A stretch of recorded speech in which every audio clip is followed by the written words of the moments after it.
లోకం ఒక మాయని తెలుసుకున్నాను, ఏది నా సొంతం కాదనుకున్నాను.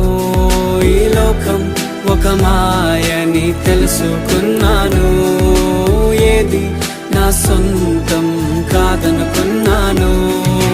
తప్పిపోయిన కుమారుని నేనైతే, నా కొరకై నిరీక్షించే తండ్రి నా యేసు.